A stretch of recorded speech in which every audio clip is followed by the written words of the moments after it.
semua, perkenalkan saya Deborah Natalia dari Program Studi Sarjana Kedokteran Gigi dan Profesi Dokter Gigi Fakultas Kedokteran Universitas Udayana dengan NIM 18025510131. Jadi pada video kali ini saya akan menjelaskan mengenai insisi, flap, serta suturing, mulai dari armamentariumnya dan juga macam-macam teknik yang sering digunakan dalam kedokteran gigi. Video ini saya buat untuk memenuhi tugas preklinik bedah mulut dengan pembimbing Dr. Gigi Louis Cynthia Hutomo, spesialis ortodonsia. Selamat menyaksikan. Hampir semua jenis pembedahan di dunia kedokteran membutuhkan insisi.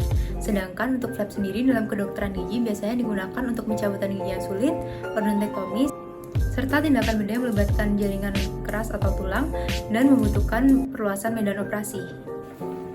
Suturing sendiri dilakukan untuk menutup luka secara adekuat sehingga diharapkan dapat membantu pengendalian perdarahan, lalu mengembalikan flap ke posisi semula, dan juga membantu flap untuk menutup tulang. Yang pertama adalah armamentariumnya.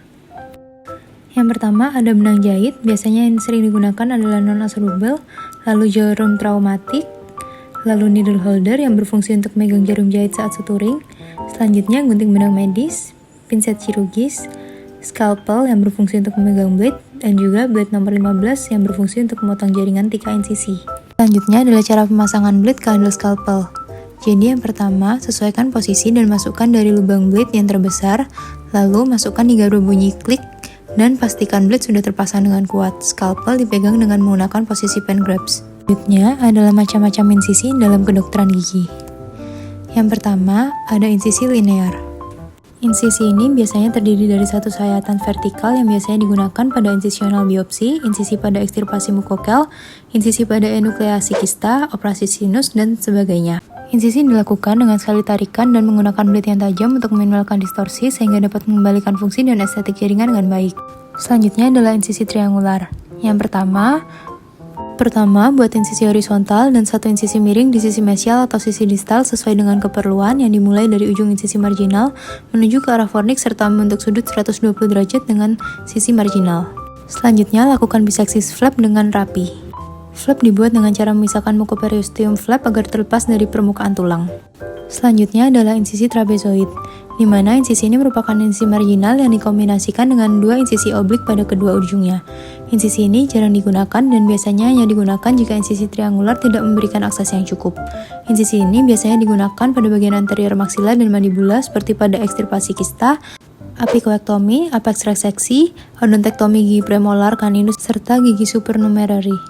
Selanjutnya adalah insisi sirkuler, di mana insisi sirkuler ini dibuat dengan diameter 10 mm yang akan menjadi simulasi pembuatan dari suturing figure of 8. Dalam melakukan insisi, harus hindari insisi melewati lokasi pembuluh darah dan saraf. Insisi harus direncanakan secara seksama, sehingga dapat diperoleh flap yang baik, medan operasi yang lapang, suplai darah yang cukup untuk flap, serta dukungan tulang yang cukup saat flap ditutup.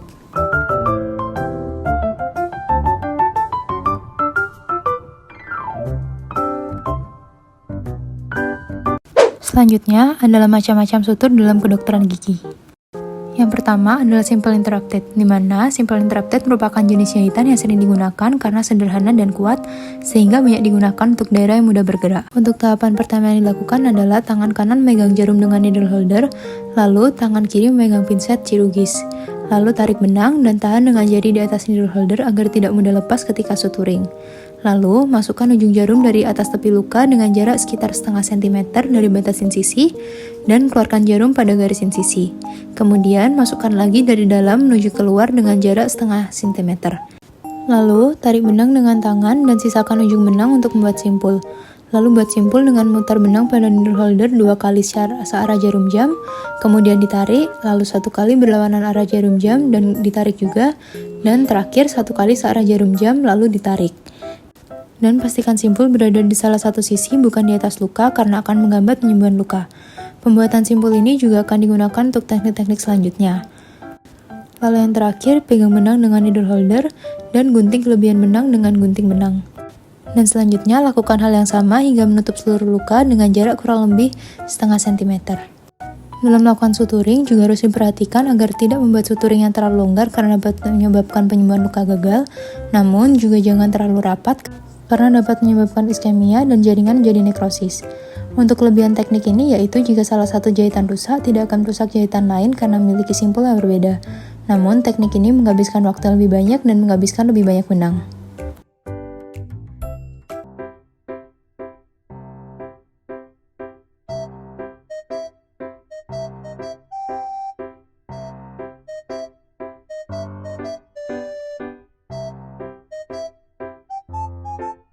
Selanjutnya adalah simple continuous. Teknik ini sangat sederhana dan juga cepat.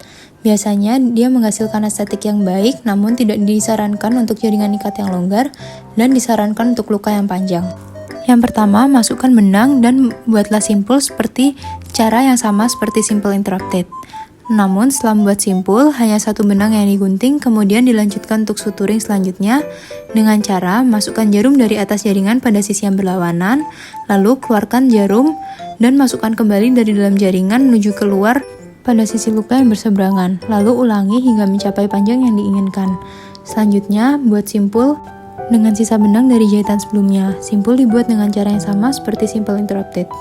Teknik ini memiliki kelebihan yaitu menghasilkan jahitan yang lebih rapi, pembuatannya lebih cepat, dan juga dapat mendistribusikan tegangan pada seluruh jaringan. Sedangkan kekurangan dari teknik ini yaitu jika salah satu jahitannya rusak, maka akan merusak seluruh jahitan karena hanya memiliki simpul di awal dan di akhir jahitan.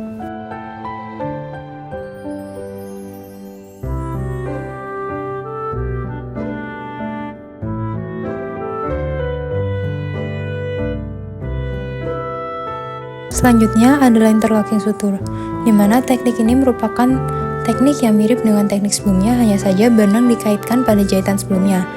Teknik ini juga didedikasikan pada luka yang panjang. Yang pertama, lakukan jahitan yang sama seperti jahitan simple continue hingga jahitan kedua, kemudian kaitkan dengan benang jahitan sebelumnya. Lalu ulangi hingga sepanjang garis luka, dan buat simpul yang sama seperti simple continue dengan memanfaatkan sisa benang jahitan sebelumnya. Perhatikan juga bahwa simpul sudah rapat dan kuat agar jahitan tidak mudah lepas.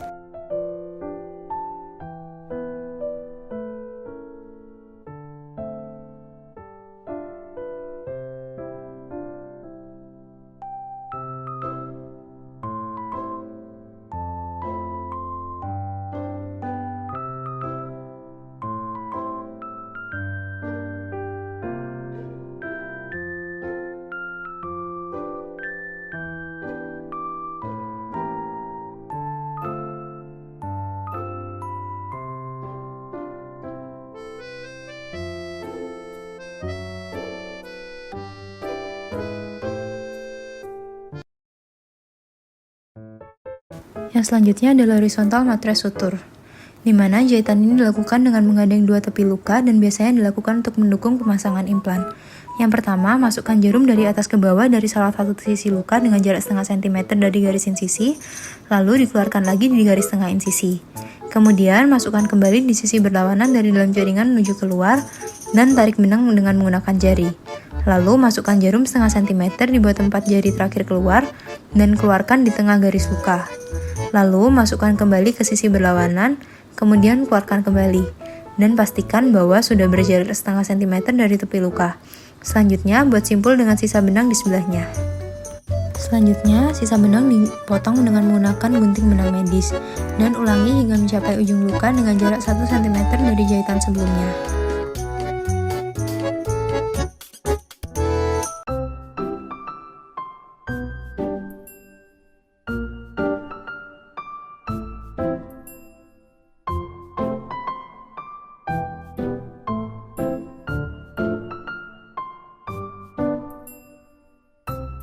Teknik yang selanjutnya adalah vertical mattress sutur, di mana jahitan ini dilakukan dengan menjahit secara mendalam di bawah luka, kemudian dilanjutkan dengan menjahit tepi-tepi luka. Yang pertama, masukkan jarum 1 cm dari tepi luka untuk membuat jahitan yang lebih besar, kemudian keluarkan di tengah garis luka. Lalu, tarik benang, kemudian masukkan kembali jarum ke luka di sisi seberang dengan jarak 1 cm dari tepi luka. Lalu masukkan kembali jarum di sisi yang sama dengan jarak setengah sentimeter dari tepi luka, dan keluarkan dari tengah garis luka dan tarik benang. Kemudian masukkan kembali ke sisi luka yang berlawanan dan keluarkan setengah sentimeter dari tepi luka. Selanjutnya, buat simpul dengan sisa benang sebelumnya. Pegang benang dengan needle holder, lalu gunting kelebihan benang. Ulangi dengan jarak setengah sentimeter dari jahitan sebelumnya hingga ke ujung luka. Jahitan yang satu berfungsi untuk mendukung permukaan dan yang satunya lagi untuk merapatkan tepi luka sehingga dapat mengembalikan posisi luka dengan baik dan menghasilkan penyembuhan luka yang cepat. Namun, teknik ini dapat membentuk lebih banyak cross mark.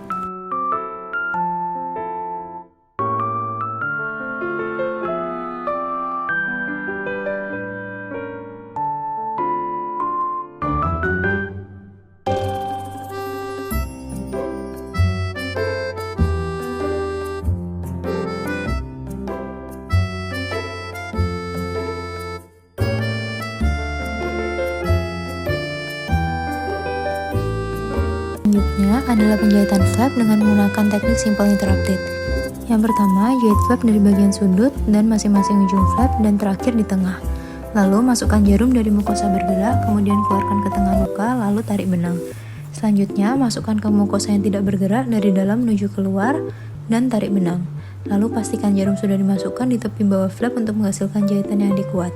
Terakhir, buat simpul yang diletakkan di atas area insersi mukosa tidak bergerak.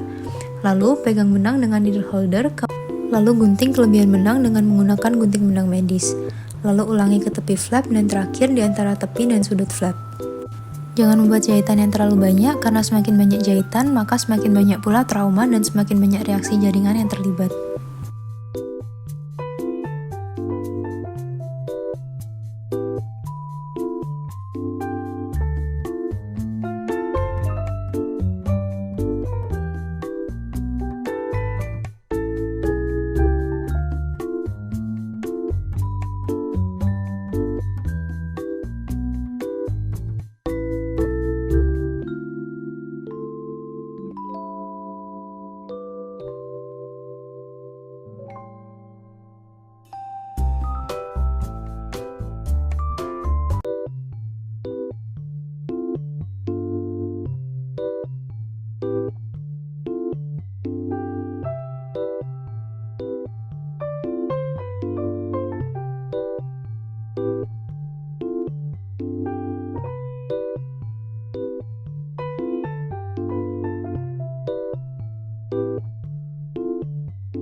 Yang selanjutnya adalah teknik figure of eight, di mana teknik ini biasanya digunakan untuk menutup soket pasca ekstraksi dan menghalangi lepasnya blood clot dari soket yang dapat menyebabkan terjadinya dry socket.